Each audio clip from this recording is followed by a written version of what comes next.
মধ্যপ্রাচ্যে এমন কিছু ঘটে চলেছে যা গোটা দুনিয়াকে নতুন করে ভাবাচ্ছে। ইরান নামক দেশটিকে এতদিন সবাই চিনত নিষেধাজ্ঞায় পিষ্ট একটি দুর্বল জাতি হিসেবে। পশ্চিমা প্রচার মাধ্যম বছরের পর বছর এই ছবিটাই এঁকেছে যে ইরান প্রযুক্তিতে পিছিয়ে, সামরিক দিক থেকে দুর্বল এবং যে কোনো মুহূর্তেই ভেঙে পড়তে পারে। কিন্তু গত কয়েক সপ্তাহে যা ঘটেছে তা দেখে সেই ধারণা পুরোপুরি পাল্টে গেছে। ইরান এমন সব প্রযুক্তি আর অস্ত্র একের পর এক সামনে আনছে যা দেখে খোদ পশ্চিমা গোয়েন্দা সংস্থাগুলো হতভম্ব হয়ে গেছে। কেউ ভাবতেই পারেনি এই দেশটি নিজের বুকের ভেতর এত বছর ধরে এমন ভয়ঙ্কর সব ক্ষমতা লুকিয়ে রেখেছিল। শুরুতেই বলতে হয় এমন একটি বিমানের কথা যেটার নাম অনেকেই হয়তো কোনোদিন শোনেননি।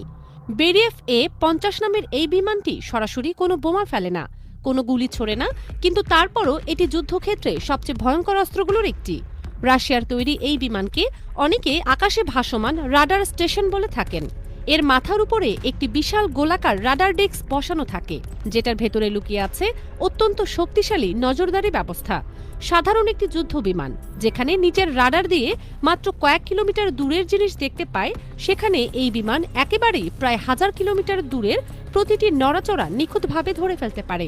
শুধু বিমান নয়, নিচু উচ্চতায় উঠতে থাকা ড্রোন কিংবা ক্রুজ মিসাইলের গতিপথও এর চোখ এড়ানো প্রায় অসম্ভব। ইরানের কাছে এই বিমান বহু আগে থেকেই আছে বলে জানা যাচ্ছে। এই বিমানের কারণেই ইরানের আকাশে কোনো কিছু ঢোকার আগেই ইরান সেটা টের পেয়ে যাচ্ছে এবং মুহূর্তের মধ্যেই সেই তথ্য তাদের যুদ্ধ বিমান, মিসাইল ব্যাটারি বা সামরিক ঘাঁটিতে পৌঁছে দিচ্ছে। সবচেয়ে চমকে দেবার মতো ব্যাপার হলো এই বিমান দিনের পর দিন আকাশে একটানা ভেসে থেকে নজরদারি চালাতে পারে। তার মানে ইরানের আকাশ এখন 24 ঘন্টায় এমন একটি অদৃশ্য ঢালে মোড়া যা ভেদ করা কারো পক্ষেই সহজ নয়। এরপরে আরেকটি ঘটনা সামনে এসেছে যেটা আরও বেশি রহস্যময়। ইরানের কাছাকাছি সমুদ্রে হঠাৎ একটি অদ্ভুত জাহাজে দেখা যাচ্ছে। আন্তর্জাতিক গণমাধ্যম এটি নিশ্চিত করার পর জানা গেছে এটি চীনের লিয়াং সিরিজের একটি স্পেস ট্র্যাকিং জাহাজ। এই জাহাজকে যুদ্ধ জাহাজ বলা যায় না ঠিকই, কিন্তু প্রায় 180 থেকে 200 মিটার লম্বায় জাহাজের ডেকে বসানো আছে বিশাল আকৃতির সাদা রাডার ডিশ আর স্যাটেলাইট অ্যান্টেনা। এগুলো এতটাই শক্তিশালী যে পৃথিবীর যে কোনো প্রান্ত থেকে ছোড়া রকেট বা মিসাইলের গতিপথ এই জাহাজ সমুদ্রের মাঝখান থেকে বসে হুবহু ট্র্যাক করতে পারে।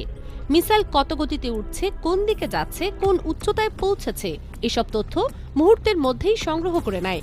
হাইপারসনিক মিসাইল যা পৃথিবীর খুব কম রাডার ট্র্যাক করতে সক্ষম, সেটাও এই জাহাজ অনায়াসে পর্যবেক্ষণ করে।